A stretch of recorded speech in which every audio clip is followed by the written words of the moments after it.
In this episode of Prospect Pitch, this is going to be a special one because I actually have a team that I am the general manager of. In this episode, Leif Thulin is going to sell me on a prospect because I am the general manager of the Utah Jazz, and we have multiple lottery picks.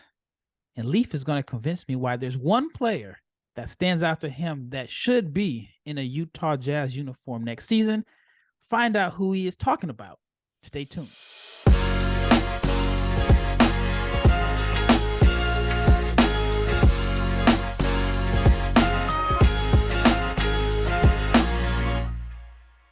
Big shout out to each and every person that has made the Locked On NBA Big Board podcast your first listen of the day. And this episode is brought to you by FanDuel, the official sports book of Locked On. And make every moment more. Visit FanDuel.com/Locked On today to get started. I'm your host, Rafael Barlowe, the director of scouting for NBA Big Board and the founder of NBA Draft Junkies. And my co-host for today is Leif Thulin, the guy that watches more college basketball than anyone else. It is March tomorrow. What does March Madness mean to you? It is like music in my ears. As soon as March starts, I will be playing One Shining Moment just about every single day. The best week of my year is the conference tournament Friday, Saturday, Sunday, and then the Thursday, Friday, Saturday, Sunday, first couple days of madness.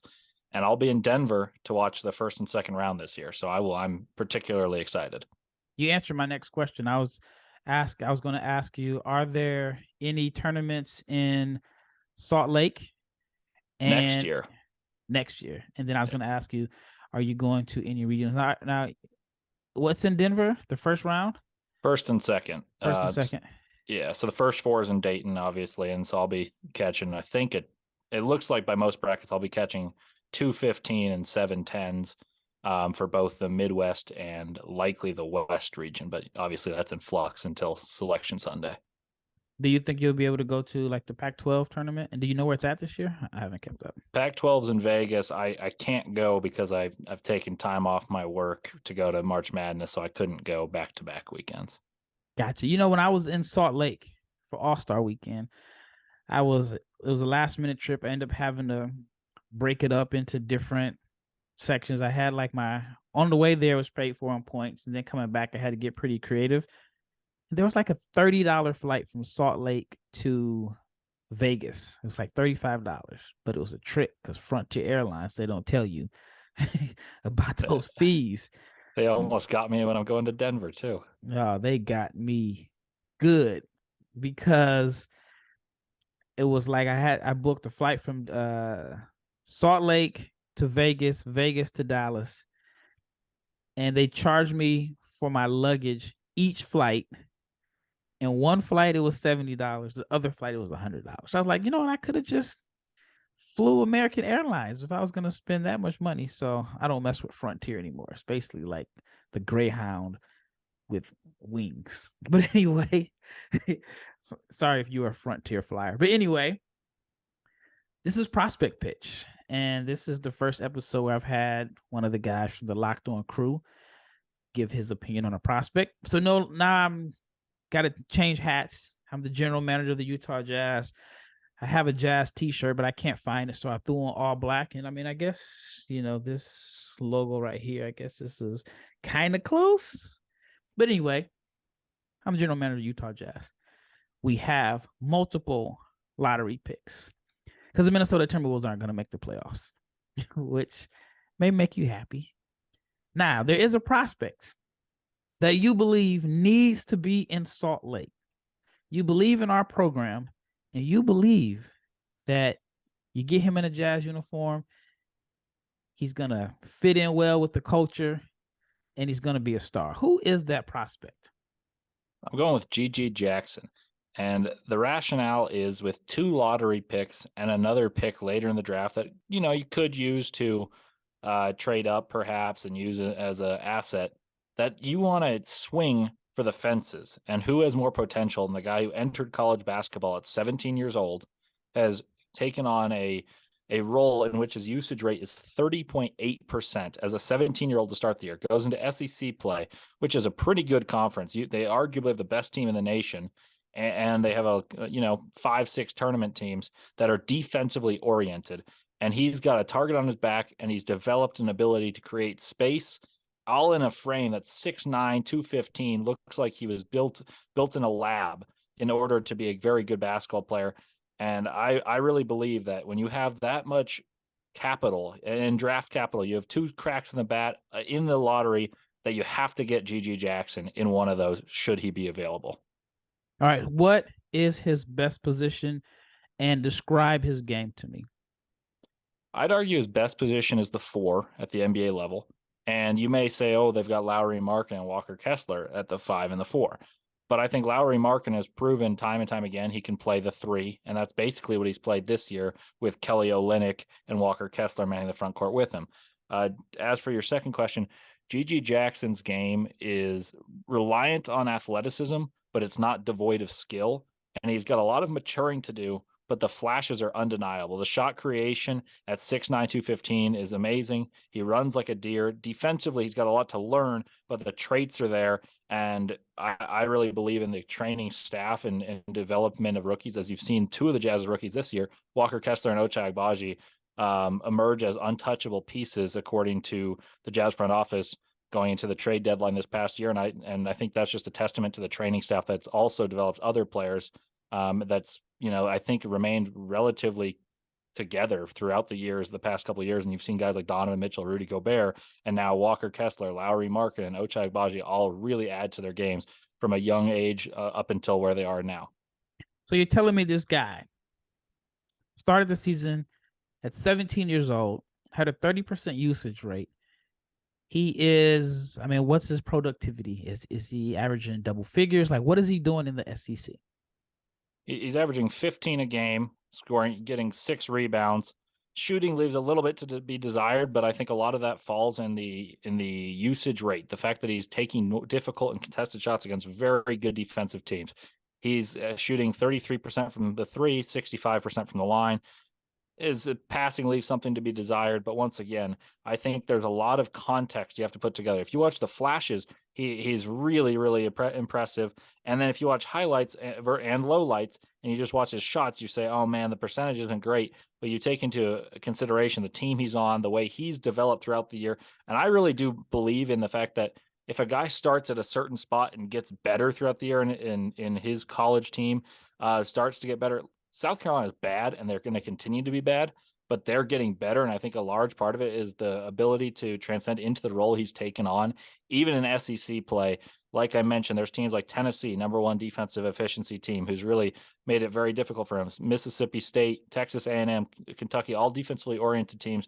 And he's continued to take it upon himself to create space, get good shots for himself without much help. And I really think that in a setting where he's it's if there's a blank slate and you're telling him, hey, here's our new situation for you, in which you're going to take a lesser role, but we still believe in those same traits, I really buy on those hitting.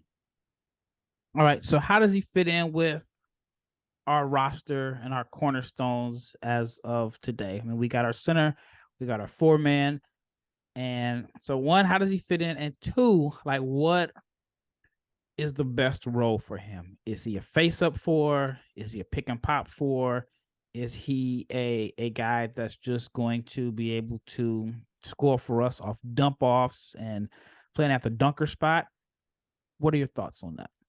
I think he's best suited as a face-up 4 in time. I think he can be a pick-and-pop 4 early on and kind of progress into the role that you want him to be. And why I'm so high on him is if you're going to take away, outside of Victor Wembanyama, Scoot Henderson, and maybe you can make an argument for Amen Thompson and maybe Brandon Miller, but I'd even say take away Brandon Miller. Of all the college players, I think there's a strong argument if one's going to be an all-pro player in the NBA, GG Jackson has a big claim to that because he's younger, athletically very imposing, and I think he will get stronger and physically more mature and mentally more mature. And I think the fit that you'll see with the Jazz is that size is becoming such a hot commodity in the NBA.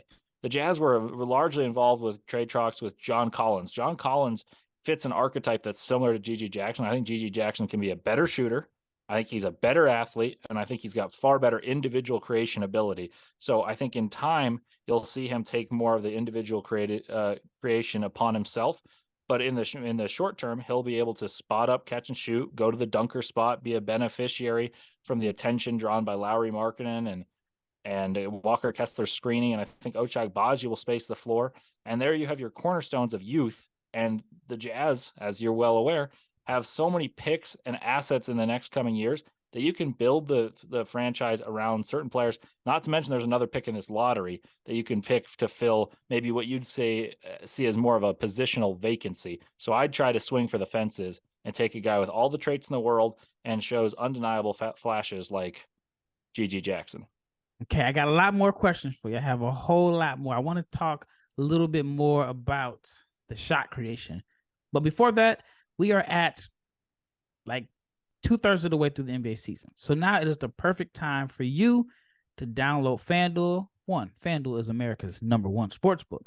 But also, because if you're a new customer, you get a no sweat first bet up to $1,000. That's bonus bets back if your first bet doesn't win. Just download the FanDuel Sports app. It is safe, it is secure, and it is super easy to use. Then you can bet on everything from the money line to the point scores, even threes drain. Also, FanDuel lets you combine your bets for a chance at a bigger payout with a same game parlay. So do not miss your chance to get your no sweat first bet up to $1,000 in bonus bets when you go to FanDuel.com/lockedon. That's FanDuel.com/lockedon to learn more. Make every moment more with FanDuel, an official sports betting partner of the NBA and Locked On. All right, second segment. Leif Thulin here is pitching me on Gigi Jackson. So I've learned that he is 18 years old, started the season off at 17 years old, has the ball in his hands a lot. He's a shot maker. And that's what I want to dive a little deeper into, the shot making. So when you say he's a shot maker, is he someone that I give the ball to in a post and I say clear out and he can score over his opponents as a face-up guy? Is he like one dribble blowing by guys, or does he have offensive creativity? How would you describe his shot making? I think there's facets of all of the above. I think so far he'd be best at face-up game and using his athletic ability to gain advantages, whether it be driving or kind of using a step back because of the respect his driving gets from the defense. Posting up has not been his strong suit at this point, but I think that's to be expected because of the physical nature of college basketball in the SEC. It's very difficult to impose your will down in the low block against the bigs of the SEC that feature Oscar Tshiebwe, Uros Plavsic, Henry Coleman, guys that are just older and very strong. That said, I think he's been able to really show his athletic ability down low in the offensive rebound, the putback category. I think that's another underrated aspect of his game. I think he's a better rebounder than people give him credit for. He's 90th percentile in offensive rebounds or putbacks in the country. And he's very good at coming off of handoffs, 78th percentile. And I think that really is a testament to the physical nature of his game that you can see being able to impose his will on the glass, as well as having the guard-like skills and creation to get into jump shots and get downhill coming off handoffs and an isolation play. I think that you'll see the shot making more and more against the good defenses. It just may lower the percentages because he has to take so many difficult shots. In SEC play, he's erupted for 30 points against Auburn, who's a fairly good defense, 30-8. And then he also will have a game that's a stinker like Tennessee. And I'm fully aware, but Tennessee is the best defensive team in the country, and it's not close. So if you take his preseason when he's playing people that aren't up to his level, even as a 17-year-old, he averaged about 19 a game up until SEC play. And I think he's going to really be a beneficiary of Jazz development that will say, hey, work on your jump shot, and then we'll play to your strengths. And Will Hardy has a quote that he's mentioned many times, having been to a lot of press conferences that he does before games. He says, I don't want to harp on the deficiencies of my players. Rather, I want to focus on the superpowers that they have. And I think when you have GG Jackson, what are the superpowers? There are so many traits that are dominant that I think he can actually be one of the guys who actually becomes a superstar, because he doesn't just have one thing that defenses can key on and take away. He can get downhill. He can create into a jump shot. He can improve that jump shot from the catch and shoot and make it harder for teams to sag off and play the drive. And then he can also impose his will on the rim with just spectacular vertical athleticism. Okay, I'm intrigued. How can he impact the game with less than 5 shots? He can rebound the ball.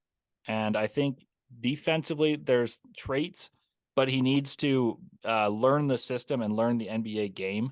I think at South Carolina, he gambles a little bit and comes up right out of his stance, but I think that's very coachable. And a lot of things that I've said relate to his age. And I'm typically not someone, and you can attest to this, as I'm not someone who really holds bars against age. I think it's college experience. But in his case, when you reclassify out of high school and you're still productive, I really buy that as a positive trait for the future. Whereas a lot of guys use that as an excuse. Oh, we reclassified and I'm really struggling. Amoni Bates is a person who physically wasn't able to play the same way he played in high school when he came to Memphis. And now he's doing better playing guys his own age at Eastern Michigan. GG Jackson, right off the shoot, has physically been able to hang in the games. He's been able to rebound, and he can run the floor. I think he'd be an excellent rim runner. The Jazz are playing faster this year than they have in years past under Quinn Snyder. And I think you could see some high-low action from him, as well as someone who can set screens and be a factor rolling to the rim if the court is opened a little bit. And Walker Kessler's trying to develop the 3. So that could be something in the future or in lineups without Walker Kessler. So defense, certainly rebounding, both offensive and defensive. And I think just the element of pushing the tempo, which is something that the Jazz haven't had too much of. I also think he could be a secondary rim protector. So you spoke about reclassifying up, and you mentioned Imani Bates, and then Jalen Duren comes to mind. He reclassified up. He was good at Memphis, but he has shown a lot as a rookie in Detroit. Do you think that is more so the trajectory of GG Jackson? I'm not certain immediately he'll be as productive as Jalen Duren has been in Detroit. He was number 6 on my board last year, and I think the physical traits were a huge reason why, banking on a guy that's 6'10", looks like a baby Dwight Howard and has vacuums for hands, rebounds the ball. GG Jackson has similar traits compared to his position in terms of just being a physically dominant athlete compared to the competition. And I really buy that. And I also have been pleasantly surprised entering this year with the shot making ability and the shot creation. He creates enormous amounts of space. So I think his isolation game will improve with the more space in the NBA, as opposed to the condensed nature of college basketball, and his inferior teammates compared to the competition they're playing in SEC basketball. I think that really factors into the inefficiency you see when carrying a 31% usage rate. So to answer your question, I would say that he may not immediately rookie year put up the same numbers as Jalen Duren, but I think that he's someone who will follow that trajectory in terms of dominant traits, being dominant traits regardless of age and competition level. Okay, I like what I'm hearing so far. All right, let's talk about the physical characteristics. All right, let's do a scale of 5 being the best, 1 being the worst. Body length, like his length, wingspan. What would you guess? I would go. I would give him a 4 in that. I'm going to guess he has about a 7-foot wingspan. Okay, quickness. 5 being best, 1 being the worst. Are you saying short distance quickness or? Yeah, just like his first step and his ability to get by defenders. I would give him a 3.5, maybe 4, but I think in terms of sprinting the floor, I'd give him a 5. Okay, yeah, that was my next question. So for speed, you'd give him a 5. All right, what about his endurance? Like, is he able to continue to play hard throughout the game, or is he someone that's going to wear out? I think his motor is very good. I think he gets tired mentally more so than physically. And I think that has something to do with emotional maturity. And that's something I believe in, that the age does matter more so than physical strength and prowess. So in terms of physical endurance, I'd give him a 3.54, and mental endurance, I think he could have some room for improvement, but I give him a little bit of leeway there, and I'd give him a 3. And we have a a very good situation in Salt Lake for a guy that may need some maturing. I think it's beneficial to be in Salt Lake if you need some maturing as opposed to being in Miami, New York, Los Angeles as a 17-year-old new millionaire. So I'm like what I'm hearing so far. All right, scale of five being the best, one being the worst. What about his physicality and what about his toughness? Not necessarily mental toughness, but just his overall physical toughness.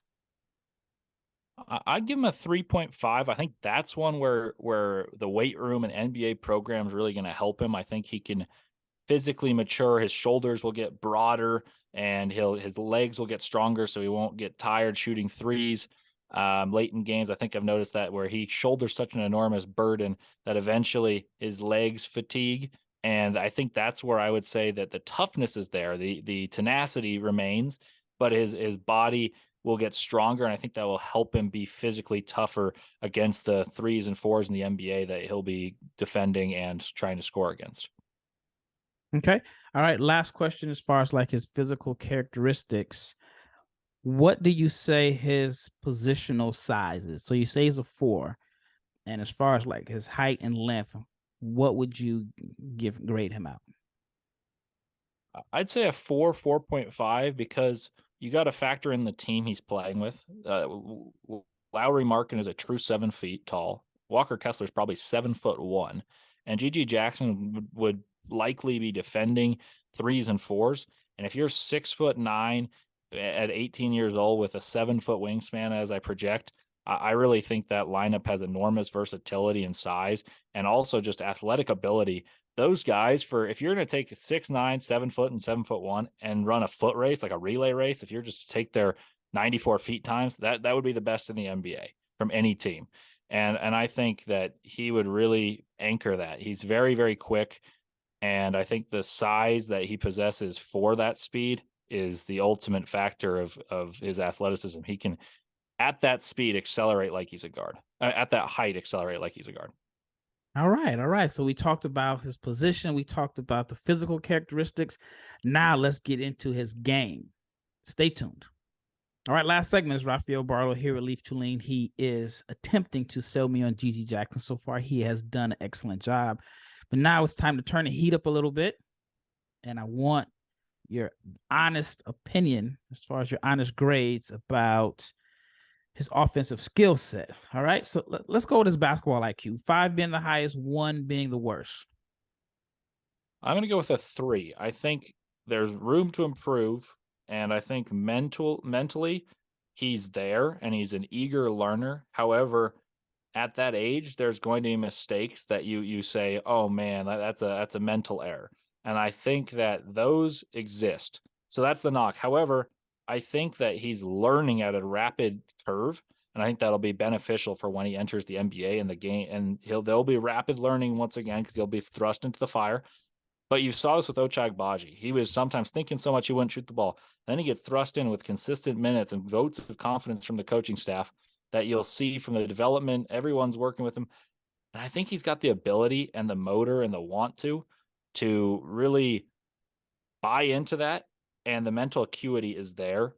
And so I would believe that there is a significant growth in the mental aspect for him as his age and mental maturity progresses. Okay. All right. Coachability. That's a hard one to assess considering the situation he's in, but they've gotten better. So I think the team has bought into the South Carolina coach, Lamont Ferris. And it's a very different system than was previous there under Frank Martin. But I would believe that he's going to be there. It's hard to know without being around him, but I think Will Hardy, and this is coming from being around him a little bit in press conferences, as I mentioned, he really has a way of endearing to the players and saying, you know what, I'm a player's coach, but I'm also going to make sure you know that I'm going to get the very most out of you. And no one's a better example of this than Walker Kessler, who I think you can make an argument is similar to GG Jackson. They have dominant traits at certain sizes, and his progression has been rapid to the point where he's untouchable as a rookie that was the 22nd pick of this past year's draft, transferred to a new program, learned a new program under Bruce Pearl, was previously with Roy Williams. And I just think that these guys are coachable, eager, enthusiastic, and Will Hardy is a perfect coach for that.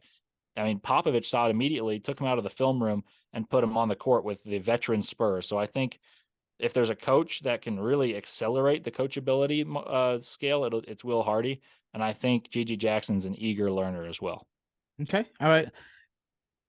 Now let's, you've kind of hinted at this a little bit, so I'm gonna need like your honest opinion here. Body language, attitude, reaction. I think there's an eager ability to expect perfection. So there's disappointment. And sometimes he'll be like, "Ah, oh, shoot," and you see the head hang up and then he runs back hard. So I think there are imperfections in this, but it's from a point of expectations So being he so cares. high and wanting to get better that there's disappointment. But I almost like the fact that he's disappointed in himself for not exceeding his expectations and then wanting to do so. So you may see negative physical reactions like hands in the air or a head hanging in the air, but you see the motor rushing back on defense as those mistakes happen. You see defensively he takes pride. He tried to guard Brandon Miller, who's the most polished scorer in this draft, and he took that as a personal challenge. Did he win that battle? No, he didn't, but he took it on head on and continued to put forth that effort. So I do buy the effort and attitude being a positive. Okay, so you feel like he cares. And I do. then okay, and then the maturity, professionalism, we talked about that. We don't need to, I guess, elaborate any further, but as far as the number ranking, what would you give him there? I'd give him a 4. And Oh, the rationale is at that age, the way he's handled himself on a bad team is very encouraging to me. I think context is very important. This is why when you draft a player, that I find it very important to watch their film from both high school, college, and see the transformation, who they're playing with, the transformation of roles that they have. Have they been the star always? Will they be the star? Are you drafting them to be the star, or are you drafting them to be a role player? And I think he's mentally approached it as, hey, I'm going to be the star featured here, and it's going to come with lumps, but I'm also going to keep my head up and continue to keep pushing the agenda. And it's sometimes you have the 30 piece against Auburn, and sometimes you score 5 points against Tennessee, and your team loses by 83 combined points in 2 meetings against the Volunteers. But there's a lot of in between, and I think the in between is truer, closer to the truth. And I think down the road, you're going to see those lumps turning into positives and learning by failure. And that may be hard in the short term, but I respect the fact that he's been professional and continued to charge the path and not been flustered by the fact that there are imperfections. okay. All right. Now let's talk about the offensive skills, shot selection. 5 being the best, 1 being the worst. 3, but I will say this. I've said this about Brandon Miller pre-draft, about July when we spoke about Brandon Miller. I've said this about Jason Tatum. I've said this about Paolo Banchero. Shot selection isn't great, and the coach can get frustrated. However, if you're taking those shots, that means you must have the belief that you can make those shots. And I think for someone that you want to have a star upside, that's an important factor to believe in oneself and the confidence to take those shots because you believe you can make those shots, not just to take those shots because you're instructed to do so as the star player. So I think there are things he can improve upon in terms of the shots he takes, but I do believe he believes he can make those shots, and he's shown flashes of making those shots, even though they're difficult largely. Okay. All right. Let's go rapid fire. Catching and shooting. 2.5. Catching and shooting, coming off screens. But he's a 4, so that may not Yeah. necessarily be his game. I'll give him a 2 there. I think there's potential. Okay. Stand still in space shooting. 2.5 to 3. Okay. Movement without the ball. This is a hard one due to situation because he kind of waits for the ball and they give it to him and he isolates. In terms of running the floor movement without the ball, he's very good. So I'll split the margins here and give you 3.5. Okay. Transition finisher. Quite good. So I'd give him a 4.5. Creating for others in the paint. Like if he is around the rim, does he have the vision to kick it out and make plays for others? Not yet. However, I don't think his team is well suited for that. They really shoot poorly. So I'll give him a 1.5 there. Okay. Mid-range pull-up game. I think that's where he's going to make his money. I think he's going to be awesome in that, getting downhill, turnarounds. So I will give him a 4. As a performance right now, I'd give him a 3. But I think that a lot of it is learning to believe in himself to make those shots, and he's started to ratchet that up in SEC play of late. Okay. Finishing at the rim off the dribble. He's going to get stronger. So right now, 3.5. I think that'll be a strength in the NBA, though. Okay. As a pick and roll finisher, and I mean, I know college basketball, there's not a lot of pick and roll. The spacing isn't always there. But if you had to grade him based off what you think he could be in the NBA as a pick and roll finisher with spacing, because if he has Markkanen, he's on the floor with Markkanen, he could have some spacing. So what do you think he could be as a pick and roll finisher? So far, he's 4 of 7 for the South Carolina team on pick and rolls as the finish man. So not a lot of sample size.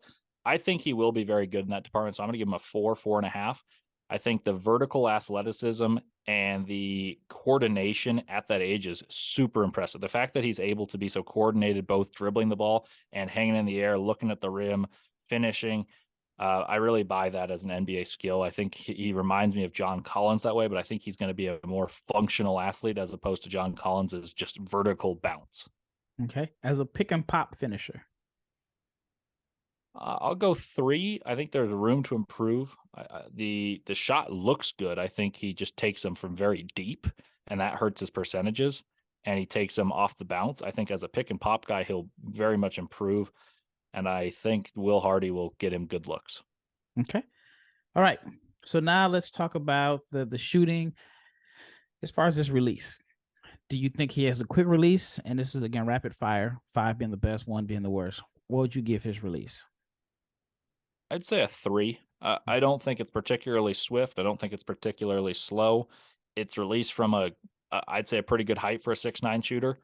I think preparation with his feet and catch and shoot could be better. I think he stands a little upright, but I'm not horribly concerned about that. I think mechanically at this age, I'm impressed. Okay. Does he have a floater? Not yet. So no floater? I'll give you a 2 there. Okay.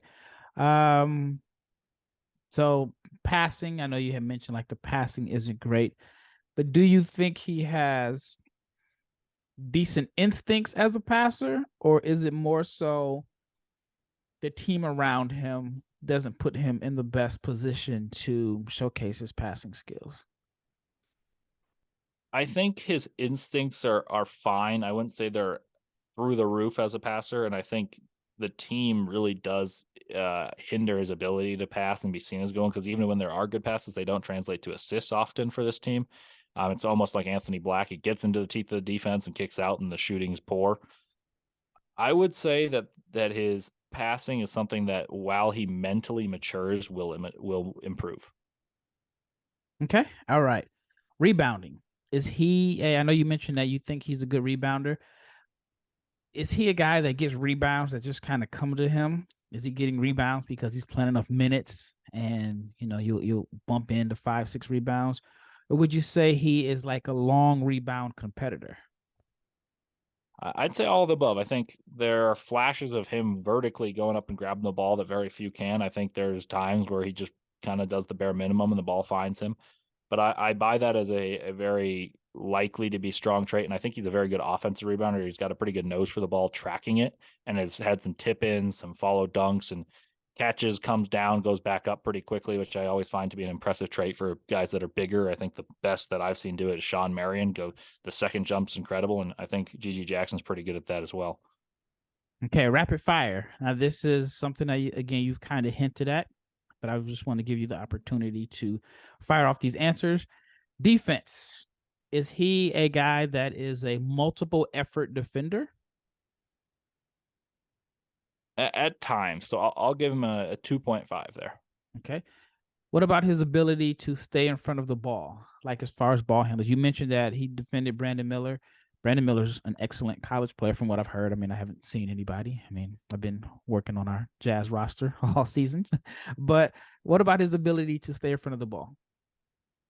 I think he's good against people his size. Against guards, which will be necessary in switching defense as the NBA progresses, he can improve. So I'd give him a 3. But I think a lot of it has to do with coaching. He's very upright and gambles a little bit. And I think if you refine those instincts and turn him into a more fundamentally sound defender, I buy the athleticism to stay in front of people. Okay. Transition defender. Is he someone that's going to get back in transition defense, or is he chilling? I think he crashes the glass a lot for South Carolina right now, so it's hard to see him as the guy getting back. But I think he's got a motor to do so, get back and try to challenge shots when in transition defense. So what's the grade? 3. Okay. What about his sink and fill awareness? I think that's where the learning and being taught what to know, like what to notice, and on a defensive end is going to improve the most at an NBA level. Walker Kessler talks about this all the time. He's learning defensively constantly, and he's a defensive ace. So I would say right now about a 2.